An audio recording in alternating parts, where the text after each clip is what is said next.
মালিক ইবনে দিনার তিনি একদিন যাচ্ছেন বাড়ির থেকে, যেতে যেতে তিনি দেখতে পাইল কবরস্থানে বন্ধুরা আমার দুইজন লোক সাদা কাপড় পরিধান করা, তাদের হাতে একটা বড় রেজিস্টার খাতা আছে, কলম আছে, ওরা খাতা কলম নিয়ে হিসাব মিলাইতেছে, হিসাব করতেছে কবরস্থানের মাঝখানে বৈশা।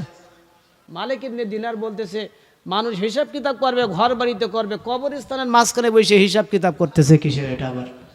আচ্ছা বলেন আপনারা কোনো মানুষ কোনো পাগলেও কবরস্থানে যাবে খাতা কলম নিয়ে হিসাব মিলাইতে? কথা বলেন।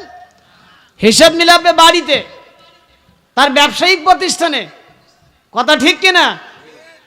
মালিক ইবনে দিনার দেখতেছে কবরস্থানে বৈশা ওরা ওইখানে খাতা কলম নিয়ে সব লিস্ট করতেছে, তালিকা করতেছে। মালিক ইবনে দিনারের ভিতরে একটা কৌতূহল জাগলো, আবার কেমন হিসাব কিতাব, আবার কেমন ধরনের মানুষ যে কবরস্থানের কবর সামনে নিয়ে বসে বসে হিসাব করতেছে।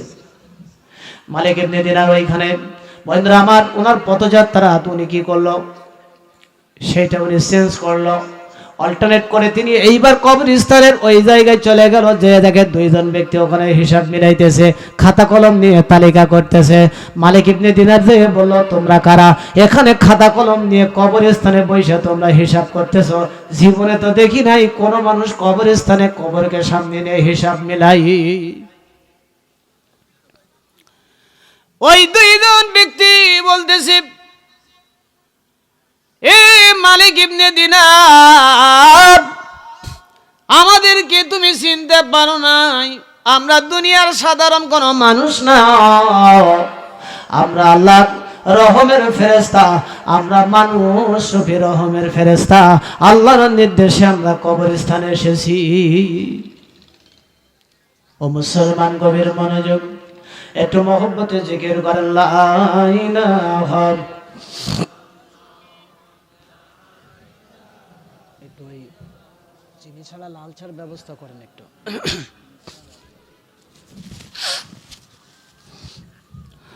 লা ইলাহা ইল্লাল্লাহু মুহাম্মাদুর রাসূলুল্লাহ সাল্লাল্লাহু। আজান শুনে আসো যারা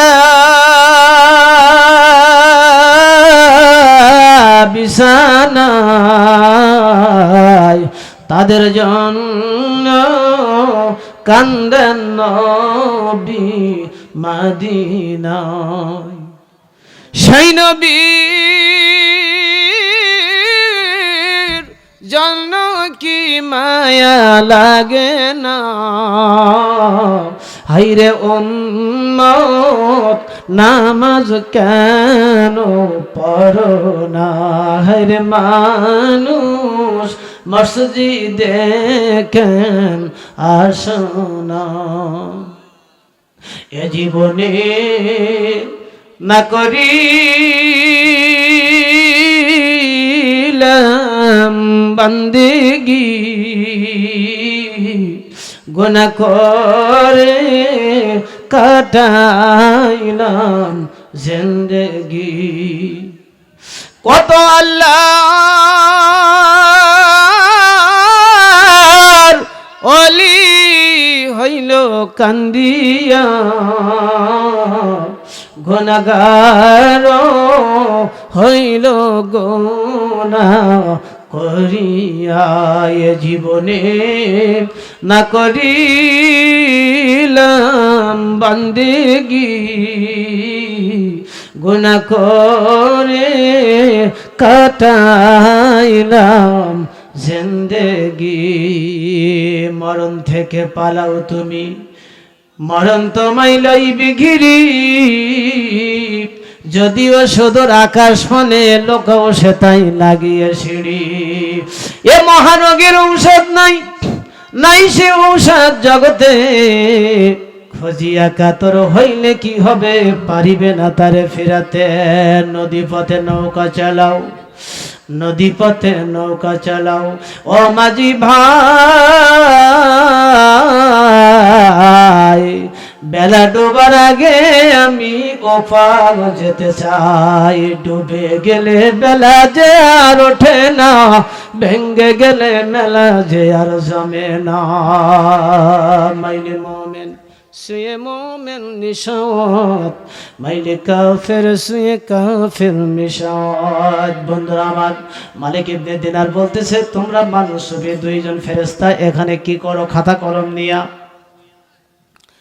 দুইজন ফেরেশতা বলতেছি, এ মালিক ইবনে দিনার, আমরা আল্লাহর নির্দেশে এসেছি, আল্লাহ পাঠিয়েছেন, এই কবরস্থানে বসে হিসাব মিলাইতেছি। এই এলাকার কত মানুষ মারা গিয়েছে, কত মানুষ আছে, এদের ভিতরে ইমানদারদের আমরা তালিকা করতেছি রে মালিক, তালিকা করতেছি, ইমানদারদের তালিকা করতেছি। মালিক ইবনে দিনার বলতেছে, ও রহমের ফেরেশতা, তাহলে তোমাদের তালিকার মধ্যে, খাতার মধ্যে সিরিয়ালটা মিলাইয়া দেখো, ওই যে তোমরা যে ইমানদার ব্যক্তির তালিকা করতেছো, ইমানদার ব্যক্তির তালিকার মধ্যে আমি মালিক ইবনে দিনারের নামটা আছে নাকি? কষ্ট হচ্ছে না তো? আলোচনা কি চলবে? এই ভাইগুলো দাঁড়িয়ে কষ্ট পাচ্ছেন কেন ভাই? আমি তো বয়ানটা শুরু করতেছি, এইবার শুরু হতে যাচ্ছে, আমাকে একটু কয়টা মিনিট সময় দেন। আজকের কিন্তু বেশিক্ষণ আমি সময় নেব না, 11:30, আমরা 12টা পর্যন্ত আশা রাখি, এরপরে যদি আল্লাহ সুযোগ করে সেটা ভিন্ন কথা। যারা দাঁড়িয়েছেন ভাইরা একটু বসেন, আমার একটু সহযোগিতা করুন। আপনারা না বসলেই কাছাকাছি আমি ওয়াজ করার সহযোগিতা পাবো ইনশাআল্লাহ তাআলা। একটু করা যাবে না ভাই? যাবে না?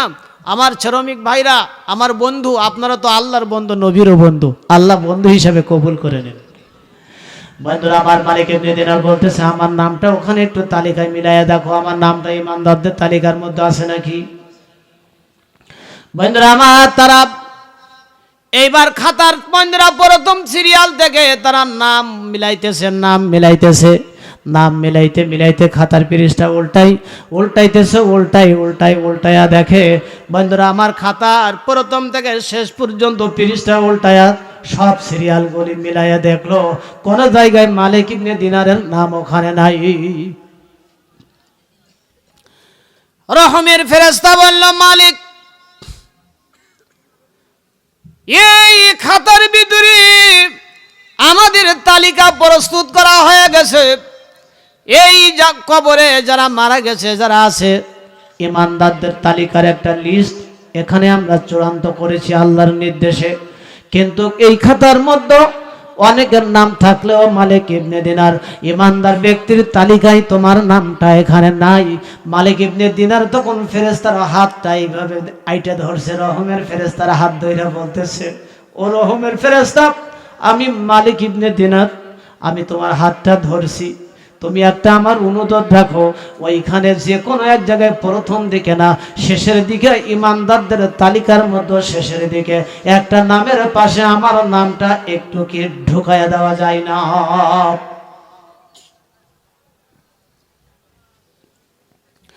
আমার নামটা একটু ঢুকাইয়া দাও। বন্ধুরা আমার, রহমের ফেরেশতারা বলেন, রব্বে কারীম, এমন এক তোমার বান্দার পাল্লায় আজকের পড়ে গেলাম, তোমার বান্দার পাল্লায় আমরা পড়ে গেছি, আমাদের তো হাত এটা ধরছে, আমাদের তো আর কলম চালাইতে দেয় না। ওনার নামটা যে কোনো একটা নামের ভিতরে, নামের নিচের ভিতরে ছোটখাটো আকারের নামটা একটু লিখে দেওয়ার জন্য বলতেছে, হাত চাইপে ধরেছে। এখন কি করব? বন্ধুরা আমার, আল্লাহর নির্দেশে মুহূর্তের মধ্যে এই মানব রূপে দুইজন রহমের ফেরেশতা তারা গায়েব হয়ে গেল। মালিক ইবনে দিনার আর তাদের দেখতে পাইল না। মালিক ইবনে দিনার ওইখান থেকে বাড়ি ছাড়লো, ঘর ছাড়লো, সংসার ছাড়লো, খানা পিনা ছেড়ে দিল, ওইখান থেকে সব কিছু ছেড়ে ত্যাগ করে তিনি মসজিদে যায় অজরে সিজদায় যে কাঁদতেছে। আহারে, যুগ শ্রেষ্ঠ তারা মুহাদ্দিস ছিল, আলেম ছিল, এত বড় আল্লাহওয়ালা, আল্লাহর ওলি তারা ছিল, অথচ দেখেন তাদের কান্না, কত অনুশোচনা। আপনি, আমি, আমরা যারা, আমাদেরকে কেউ এই হিসাব আছে? আমরা কতটুকু সারাদিনের ভিতরে ইবাদত করছি, কতটুকু আমল করছি, শুধু তো পাপ গুনায় জর্জরিত করছি। আমি খাদিজাকে কবরে রেখে সেটিং করার পরেও আগুন নেভাইতে পারে না। কথা ঠিক কিনা বলেন? বন্ধুরা আমার, এই জন্য এর থেকে শিক্ষা নিতে হবে। জমিনে যেখানে গান বাজনা, নর্তকীর নাচ, যেখানে সার্কাস, যেখানে যাত্রা, যেখানে গান বাজনা, ওখানে আল্লাহর আযাব গজব আছে না নেই? এর থেকে আজকের আমেরিকার থেকে শিক্ষা নেওয়া দরকার। মুসলমান আমাদেরকে, গোটা মুসলিম উম্মাহকে শিক্ষা নিতে হবে। বন্ধুরা আমার, আজকের যেখানে নাচ গান সেখানে লোক কম না বেশি? কোরআনের মাহফিল গুলিতে লোক কম না বেশি? লোক কম। যেখানে নাচ গান বেশি হয় সেইখানে লোক আছে না নাই? বন্ধুরা আমার, এই জন্য নবী বলেছেন, যখন কোনো মানুষ গান শোনে, গান শুনে যদি তার ভালো লাগে তাহলে বুঝতে হবে যে ওর ভিতরে ঈমানটা কি হয়ে গেছে, দুর্বল হয়ে গেছে, ওর ভিতরে মুনাফিকের রোগ ঢুকে গেছে, মুনাফিকের রোগ ঢুকে গেছে।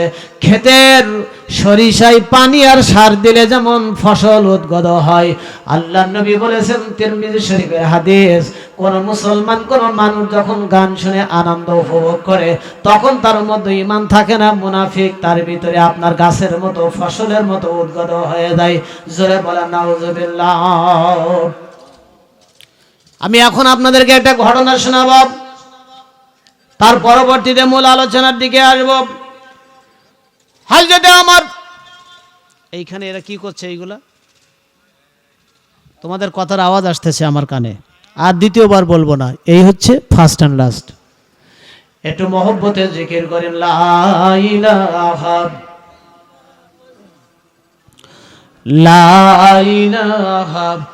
ইল্লাল্লাহ, লা ইলাহা ইল্লাল্লাহু মুহাম্মাদুর রাসূলুল্লাহ সাল্লাল্লাহু। বন্ধুরা আমার, হযরত ওমর, নাম শুনেছেন ওমরের? কথা বলেন, চোখে দেখেছেন নাকি? কি আশ্চর্য ব্যাপার! কল্যাণ মোড়ে সকালবেলা যেয়ে দেখবেন আপনার ডাইনে আবু বকর, বামে ওমর, সামনে আছে ওসমান, আলী, বিলাল। বন্ধুরা আমার, কত ভালো ভালো নামের লোকগুলি, কিন্তু তাদের কর্মকাণ্ডগুলি দেখে ইবলিস শয়তান বন্ধুরা ডরে পালায়া যায়। আছে না নাই? এক হাতে সিগারেট, এক হাতে চায়ের কাপ। তবে এই ওয়াজ এখানে দরকার নাই, কারণ এইখানকার লোক বিড়ি সিগারেট পছন্দ করে না, নেশা জাতীয় এইগুলা এদের পছন্দ না, এইগুলা এরা ভালোবাসে না। জোরে বলেন ঠিক কিনা? এখানে এগুলি চলে? ও বাপ, মন খারাপ করবেন না তো। 3 শ্রেণীর মানুষের জন্য বেহেশতের দরজা চিরতরে বন্ধ। তার ভিতরে 1 নম্বরে যারা বাবা মার অবাধ্য হয়েছে, বাবা মাকে যারা বাবা মার উপরে জুলুম করেছে। 2 নম্বরে যারা নেশা করে। নেশাখোরের নামাজ কখনো আল্লাহর দরবারে, তাদের কোনো কাজ কর্ম আমল আল্লাহর দরবারে কবুল হয় না। এখন রাগ করলে তো আমার কিছু করণীয় নাই। 3 নম্বরে বলবো, আপনার তো মন খারাপ হয়ে যাচ্ছে।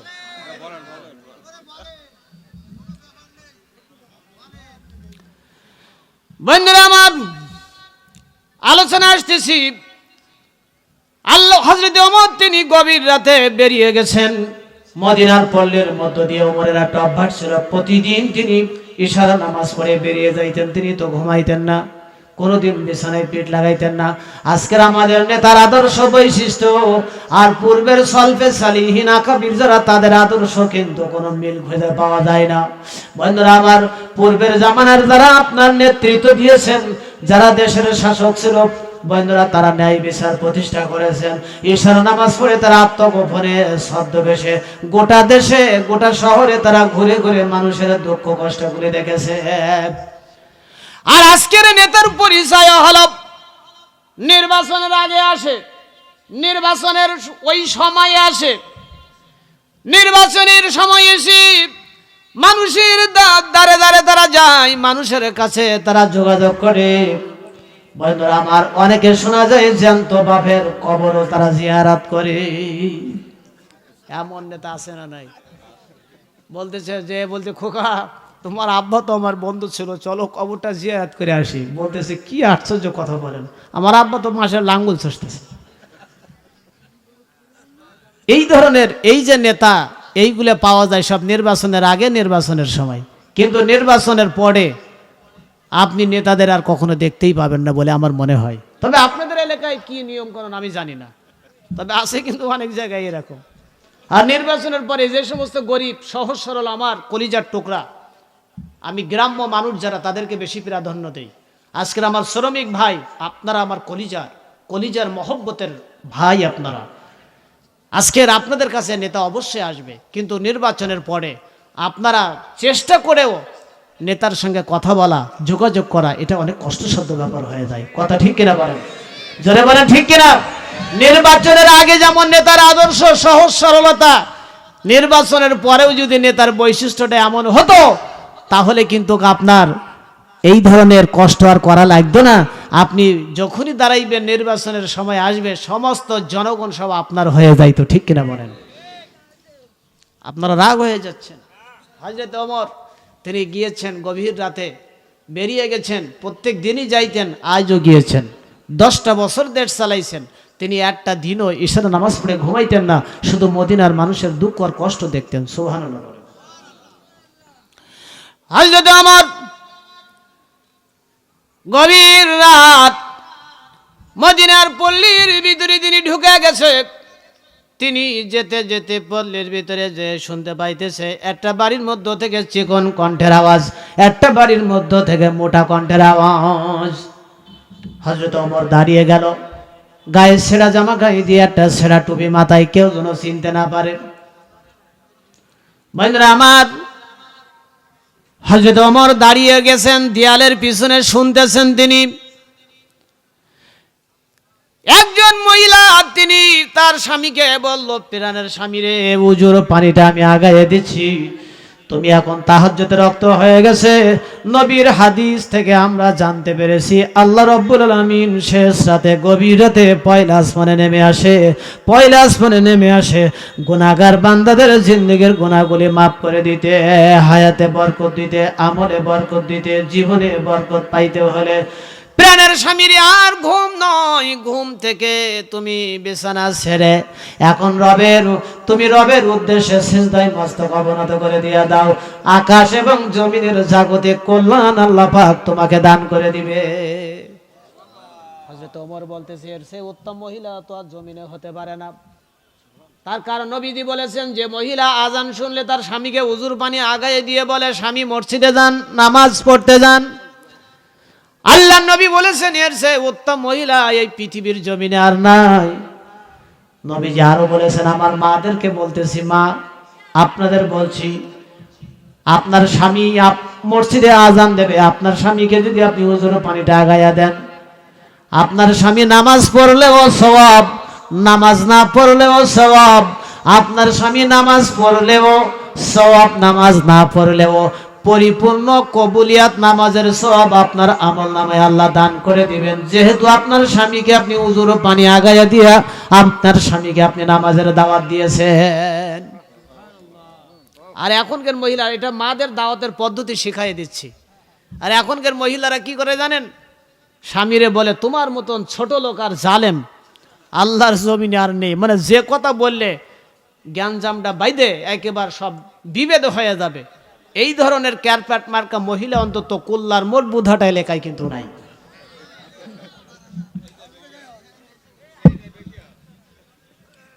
এদিকের মায়েরা অনেক ভালো আমি জানি। বন্ধুরা আমার, এখন তো আপনজনেরা কান লাগাবেন, গভীর মনোযোগ। হযরত ওমর ওই বাড়ির জন্য দোয়া করলো, ওই মহিলার জন্য দোয়া করলো। ওমর বলল, আল্লাহ ও রব, মদিনার সব ঘরে ঘরে এমন একজন নেককারিনী মহিলাকে আল্লাহ তুমি কবুল করে নাও, যে মহিলা তাহাজ্জুদের নামাজের সময় তার স্বামীকে নামাজের দাওয়াত দেয়, নামাজের জন্য উদ্বুদ্ধ করে, নামাজের জন্য প্রমোট করে, নামাজের জন্য অনুপ্রেরণা জাগায়, নামাজের জন্য উজুর পানি দিয়ে দাওয়াত দেয়। আল্লাহ মদিনার সব ঘরে ঘরে এমন মহিলা আল্লাহ তুমি কবুল করে নাও। আজ যদি আমার এক সামনে আগায় গেল, যে দেখি ওই বাড়ির মধ্যে একটি চিকন কণ্ঠের আওয়াজ, একটি ভারী কণ্ঠের আওয়াজ।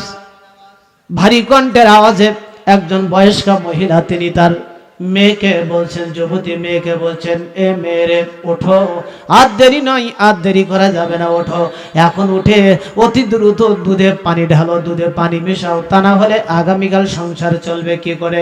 মেয়েটি তখন বলল, মা দুধে পানি মেশাতে পারবো না, কারণ আমাদের খলিফা মসজিদে নববীর খুতবায় তিনি বলেছেন, নিষেধ করেছেন, দুধে পানি দেওয়া, খাদ্যে ভেজাল মেশানো কবিরা গুনাহ, আমার জীবন গেলেও আমি এই কাজ করতে পারবো না। মাদেরকে বলছি কান লাগাবেন, ওয়াজটা আপনাদের জন্য, তারপরে আমি আলোচনার দিকে আসতেছি। আজকের যখন পাইছি, আপনাদের ব্যস্ততা নাই তো? ব্যস্ততা আছে না? না, সারা রাত হয়তো পারবো না, কালকের আমার আবার রাজশাহী চলে যাইতে হবে, রাজশাহীতে মাহফিল আছে। বন্ধুগণ, আমি সিলেট থেকে, সিরাজগঞ্জ, টাঙ্গাইল, সিলেট হয়ে আপনাদের এখানে আসছি। সিলেট থেকে আপনাদের এখানে আল্লাহ নিয়ে এসেছেন, এখান থেকে আবার রাজশাহীতে যাইতে হবে, আমার জন্য দোয়া চাই। এই জন্য আজকের শরীরটা অত্যন্ত টায়ার্ড, আমি একটা মিনিট রাতেও ঘুমাইতে পারি না, দিনের বেলায়ও বিশ্রাম করতে পারি না। আপনারা দোয়া করেন, আপনারা দোয়া করেন, আল্লাহ পাক যেন তার গোলামকে কিছু বলার সুযোগ করে দেন, একটু দোয়া করেন আপনারা, আমিন আমিন। বন্ধুগণ, আলোচনা করতেছিলাম, এই মেয়েটি, ছোট্ট মেয়েটি তামাম পৃথিবীর সমস্ত মানুষের তাকওয়া, আপনার তাকওয়ার দৃষ্টান্ত তিনি পেশ করেছেন। সুবহানাল্লাহ বলবেন না? কেমন ভাবে দেখেন, এই মেয়েটি বলল, ও মা, দুধে পানি দেওয়া হলো কবিরা গুনাহ, খাদ্যে ভেজাল মেশানো কবিরা গুনাহ। খাদ্যে ভেজাল দেওয়া কি? আল্লাহর নবী বলেছেন, যেই ব্যক্তি খাদ্য ভেজাল দেয়, যেই ব্যক্তি ওজনে কম দেয়, কবিরা গুনাহ করলো, কিয়ামতের দিন একে জাহান্নামে অত্যন্ত লাঞ্ছিত করে তাকে জাহান্নামের ভিতরে নিক্ষেপ করা হবে। এই জন্য আমার যত ব্যবসায়িক ভাইরা আছে, খবরদার আজকের বয়ানটা শুনতে হবে আপনাদেরকে। খাদ্যে ভেজাল দিবেন না। আপনাদেরকে হাত জোড় করি বলি, পায়ে হাত রেখে বলি, যত ব্যবসায়ী ভাইরা আছে, কেন ওয়াজ করতেছে? সামনে কিন্তু রমজান মাস, আর 1.5 মাস পরে রোজা, 1 মাস 14 দিন আছে না হুজুর? এই রমজান মাসে খাদ্যে ভেজাল কাহাকে বলে, উয়া কত প্রকার ও কি কি, উদাহরণ সহ ব্যাখ্যা সহ জনগণ বুঝাইয়া দিবে। আপনার আহা, আমার মাঝে মধ্যে খুব কলিজা ফেটে যায় কষ্টে। অনেক গরিব মানুষ, গ্রামের সহজ সরল মানুষ, আপনারা চিন্তা, আমার নিজের চোখে দেখা, 70 বছর 60 বছর বয়স, এখন রিক্সা চালায়, আছে না? ছেলে আছে 2টা 3টা। বাপ, আপনি রিক্সা চালাচ্ছেন? আমারে বলে, বাবা ছেলেদের মানুষ করেছি কষ্ট করে, তারা এখন আর দেখে না, খেতে দেয় না, বিয়ে করে সব চলে গেছে শহরে। আহা, এই রিক্সা চালানো এই শ্রমিক সারাদিন ভেড়ি বেঁধে ঘেরে কাজ কইরা 200-500 টাকা ইনকাম কইরা, তারপরে রোজা কিন্তু ভাঙে না। এরা রোজা রেখে ভেড়িতে মাটি কাটে, ঘের বেড়িতে মাটি কাটে, মাথায় ঝুড়িতে করে কত কষ্ট করে আমার শ্রমিকরা। আমার কলিজাটা এমনি ফেটে যেতে চায়। এই শ্রমিকরা সারাদিন কষ্টের, আমার মনে হয় এই যে টাকাটা, এদের প্রত্যেকটা রক্তের ফুটা, এই রক্তের ফুটার বিনিময়ে এই টাকা উপার্জিত, এই টাকা নিয়ে যায় বাজারে।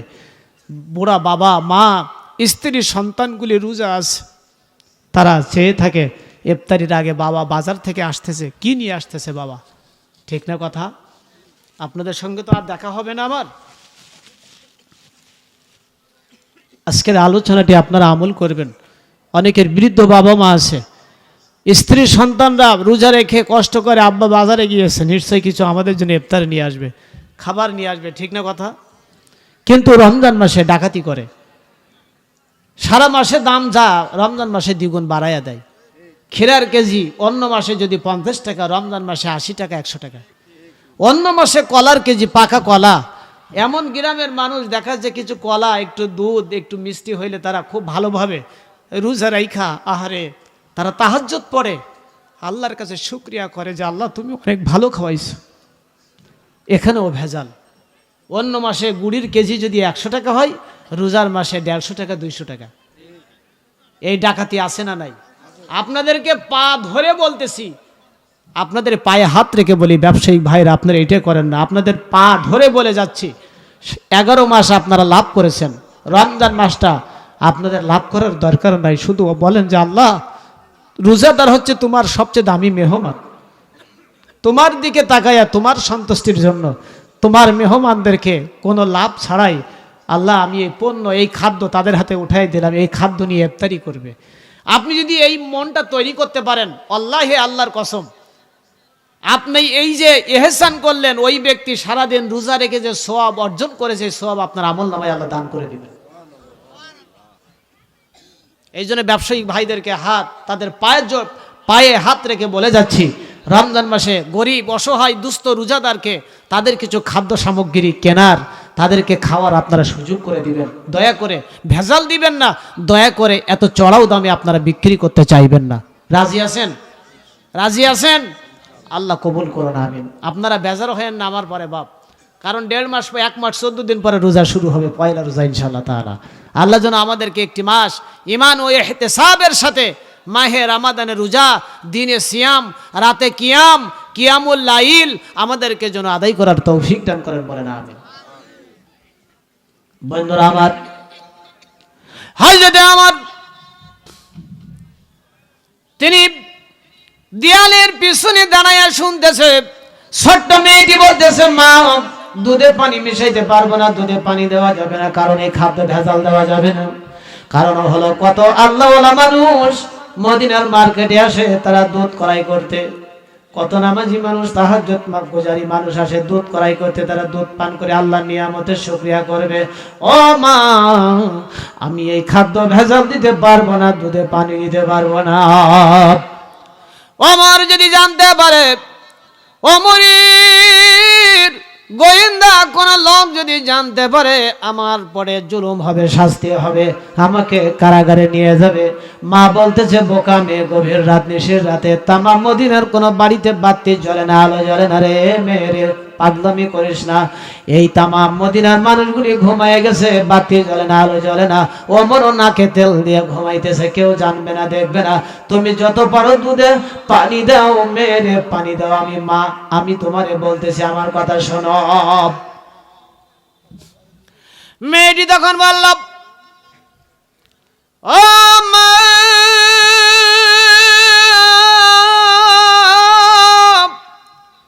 আমি এই কাজ করতে পারবো না মা। আমি যদি দুধে পানি দেই ওমরের চোখ ফাঁকি দেওয়া যাবে, ওমরের পুলিশ, ওমরের গোয়েন্দার চোখ ফাঁকি দেওয়া যাবে গো মা, মদিনার মানুষের চোখ ফাঁকি দেওয়া যাবে। ও মা, তুমি কি আমারে বলতে পারো আমার আল্লাহ রাব্বুল আলামিনের চোখ কেমনে ফাঁকি দিবা? ওমর কিন্তু ঘরের দেয়ালের পিছনে দাঁড়ায় দাঁড়ায় সব শুনতেছে। ওরা তো জানে না যে ওমর পিছনে দাঁড়ায় আছে। ওই মেয়েটি বলল, মা, ও মা, আল্লাহ রাব্বুল আলামিন কুরআনুল কারীমের ভিতরে কথাটি এভাবে বলেছেন, আওয়ালা ইয়ালামুনা আন্নাল্লাহা ইয়ালামু মা ইউসিররুনা ওয়া মা ইউলিনুন। বান্দারে, গোপনে কি করো, প্রকাশ্য কি করো, তুমি প্রকাশ্য কি করো, সরাসরি কি করো, রাতের আধারে কি করো, এটা দুনিয়ার মানুষ না দেখলেও দেখতেছেন কে? ওই মেয়েটি বলল, মা, আমি পারবো না। এবার মা ওই মেয়েকে মারে, পিটায়। বন্ধুরা আমার, এমন মারামারে মেয়েটি গড়াগড়ি করতেছে আর কাঁদতেছে আর বলতেছে, মা, আমাকে মারতে মারতে তুমি এ জীবনে মেরে ফেলো, আমি মরতে রাজি আছি, আমার জীবন দেবো, তবে আমি এই খাদ্যে ভেজাল মেশাবো না, খাদ্যে ভেজাল দেওয়া যাবে না, এই কঠিন গুনাহের কাজ আমি করতে পারবো না। হযরত ওমর আর দাঁড়ালেন না, তিনি পকেট থেকে কালি বের করে ওই দেয়ালের পিছনে আপনার বন্ধুরা আমার লাল কালি দিয়ে তিনি চিহ্নিত করলেন, চিহ্নিত করে শনাক্ত করে তিনি সামনে আগায় গেলেন। সামনে কিছু দূর আগায় যে দেখে একটা গানের আওয়াজ আসতেছে, একটা মায়াবী কণ্ঠে করুণ গানের আওয়াজ। আজকের আমেরিকার লস অ্যাঞ্জেলেসের হলিউডের তারকারা যেখানে গান গায়, যেখানে নাচে, ওখানে কেন আল্লাহ গজব দিল? মুসলমানেরা কান লাগাতে হবে, গভীর মনোযোগ দিয়ে শুনতে হবে। যারা গানের পাগল, যারা নাচের পাগল, সার্কাসের পাগল, যাত্রার পাগল, কনসার্টের পাগল, তবে আমার মনে হয় আপনারা এইসবের কিছু পাগল না। গান তো আপনাদের ভালো লাগেই না, যেখানে গান বাজনা হয় ওই এলাকা দিয়ে তো আপনারা হাঁটেনি না, ওই এলাকা দিয়ে যান আপনারা। বন্ধুরা আমার, এটা করা যাবে না। তার কারণ আমার একটা কথা ওয়াজ মনে এসে গেছে, আমি লাইনে আসতেছি, এরপরে দেখেনি মালিক আপনার সাহাবী আজমাইন সবাই মদিনার বাড়ি ঘরে চলে যাবে, আমাকে একা কবরে ফেলে রেখে আপনি বাড়িতে যাবেন না। আল্লাহর নবী বলল খাদিজা ঠিক আছে। খাদিজা বলল নবী গো মান কি নাকিরের সওয়াল জবাব যতক্ষণ পর্যন্ত আমি খাদিজা দিতে না পারবো, সওয়াল জবাব শেষ না হওয়া পর্যন্ত আমার একা একা কবরে ফেলে রেখে আপনি বাড়িতে যাবেন না। আল্লাহর নবী বলল খাদিজা তুমি কেঁদো না, তোমার চোখের পানি আমি নবীজির কলিজায় ব্যথা লাগে, তুমি আর কেঁদো না, চোখের পানি ফেলো না। খাদিজা ইন্তেকালের পরে আল্লাহর নবী তিনি গায়ের জামা দিয়ে খাদিজার কাফন পরায়া কবরে নামানোর পরে বন্ধুরা আমার যখন খাদিজার কবরের মাটি দেওয়া হয়ে গেছে, সাহাবী আজমাইন বলতেছে, আল্লাহর নবী কাঁদতেছে খাদিজার কবরের ধারে বসে বসে। সাহাবী আজমাইন বলতেছে ইয়া রাসূলুল্লাহ, যে খাদিজাকে আল্লাহ সালাম জানিয়েছে খাদিজার জন্য আর কাঁদা লাগবে না, আপনি বাড়ি চলেন, এখন বাড়ি ঘরে চলে যাই। আল্লাহর নবী বলল সাহাবীরা তোমরা চলে যাও।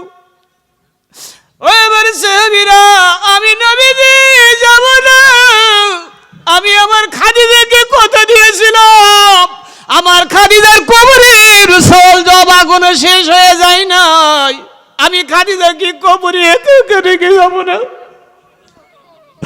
তোমরা চলে যাও সাহাবীরা তোমরা চলে যাও, আমার খাদিজা দেওয়া ওয়াদা আমার পুরা করব। আল্লাহর নবী কবরে ধরে দাঁড়ায় নবী কাঁদে। জিবরাইলকে আল্লাহ নির্দেশ দিয়ে বলল জিবরাইল চলে যাও, আমার হাবিব বন্ধুকে বলো আমার বন্ধুর চোখের পানি আমি আল্লাহ সহ্য করতে পারি না, সইতে পারি না রে জিবরাইল, আমার হাবিব আমার বন্ধুকে বলো খাদিজার জন্য আমার নবীকে কাঁদা লাগবে না, আমার নবীকে বাড়ি ঘরে যাইতে বলো, তার কারণ আমি আল্লাহ খাদিজার কবরের প্রশ্নের জবাব দিয়া দিব। ও মায়েরা বোনেরা, যে খাদিজা আল্লাহ সালাম জানিয়েছে, সমস্ত জীবনের সব নবীর জন্য উৎসর্গ করে দিয়েছে, মা খাদিজাও কবরের জন্য কেঁদেছে। আজকের মাদের চোখে কবরের জন্য চোখের পানি নাই, কবরের চিন্তা নাই, জোরে বলেন ঠিক কিনা? এই জন্যই কুল্লা বুধহারা এলাকার লোকেরা, এই এলাকার মানুষেরা সর্বোপরি মোনাজাতের আগে আমি আপনাদের কাছে আবদার করব যদি পারেন আপনারা বেশি বেশি করে আপনারা নফল নামাজ পড়বেন, যদি পারেন সপ্তাহে একদিন হলেও তাহাজ্জুদের নামাজটা পড়েন, যদি পারেন 5 ওয়াক্ত নামাজ জামাতে পড়ার চেষ্টা করিয়েন। মারা বোনেরা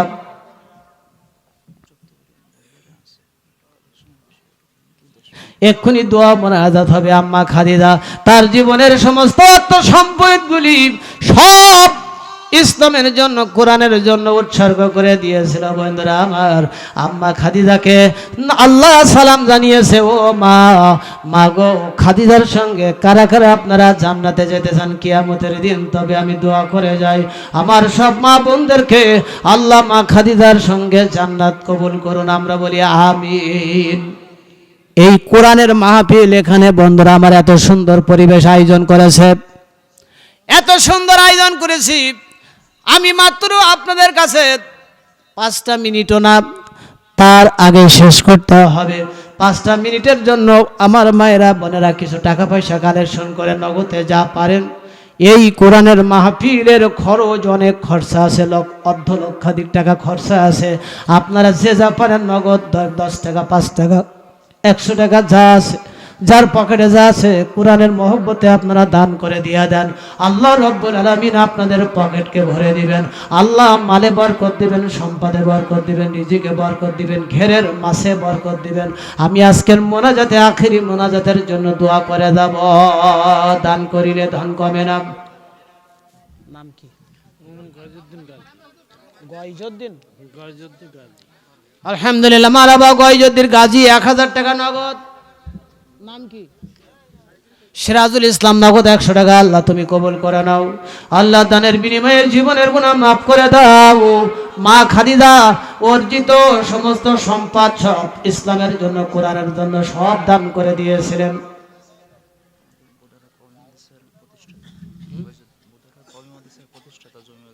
কি নাম?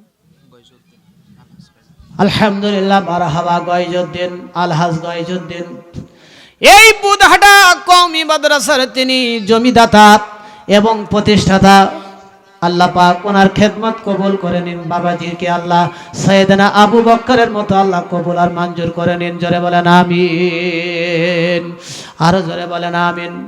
ভাই বন্ধু আপনজনা সঙ্গে তোমার কেউ যাবে না রে, ও তোর খালি হাতে একা পথে যাইতে হবে মনবেরি। দেখ না মন ঝাঁক মারিয়ে দুনিয়াদারি। আসেন, কোন আল্লাহর বান্দা বলতে পারেন হুজুর আমি কোরআনের মাহফিলের জন্য, কোরআনকে মহব্বত করে ভালোবেসে সাহাবী আজমাইনরা এই কোরআনের জন্য কত সাহাবী আজমাইন জীবন কোরবান করে দিয়েছে। অর্জিত সমস্ত সম্পদ ধনরাশি সব কোরআনের মহব্বতে, কোরআন প্রসারের জন্য দান করে দিয়েছে। কোন আল্লাহর বান্দা বলতে পারেন যে আমি 2,000 টাকা দেব কোরআনের এই মাহফিলের জন্য, আমি দোয়া করব তার জন্য। হতে পারে এটাই জীবনের তার শেষ দোয়া, শেষ মোনাজাত, এটাই জীবনের শেষ দান করার সুযোগ। আগামীতে আর দান করতে পারবে কোনো গ্যারান্টি নেই, নিশ্চয়তা নেই। বাপ, ও বাপ, মাহরুম হবেন না। 10টা টাকা হলেও কোরআনের মহব্বতে আপনারা দিয়ে যাবেন। জীবনের কোনো ভালো কাজ যদিও কবুল হয় নাই, আজকের কোরআনকে মহব্বত করে ভালোবেসে 10টা টাকা দিয়েছেন, এইটা হয়তো আল্লাহর দরবারে কবুল হয়ে গেছে। এই ওসিলা করে আল্লাহ আপনার জীবনের সব গুনাহ মাফ করে দিয়েছেন। আল্লাহ আপনাকে জান্নাতের মেহমান কবুল করে নিয়েছেন। জোরে বলেন আমিন। নদী পথে নৌকা চালাও ও মাঝি ভাই, বেলা ডোবার আগে আমি ওপার যেতে চাই। ডুবে গেলে বেলা যে আর ওঠে না, ভেঙ্গে গেলে মেলা যে আর জমে না। একজন যুবক নাইম, তিনি 50 টাকা দান করেছে। আল্লাহ কবুল করে নাও, মাকসুদ পুরা করো। আল্লাহ ইনকামে বরকত দাও, হায়াতে বরকত দাও। সবার জন্য দোয়া করা হবে। তাড়াতাড়ি করে আসেন, খুব তাড়াতাড়ি করে আসেন। ও তোর পিছে পিছে ঘুরছে সমন, পিছে পিছে ঘুরছে সমন, কোন দিন জানি তোর হয় সমন জারি। দেখ না মন ঝাঁক মারিয়ে দুনিয়াদারি। বাপ, কাফনের কাপড় নিয়ে কবরে যাওয়া লাগবে। কত মানুষ কত বলতে বলতে স্ট্রোক করে মারা যায়। বিশিষ্ট ব্যবসায়ী আমাদের মিলন ভাই 500 টাকা দিচ্ছে। লিল্লাহি তাকবীর। বিশিষ্ট ব্যবসায়ী 2000 টাকা দাবি করে। নাম কি ওনার? মিলন।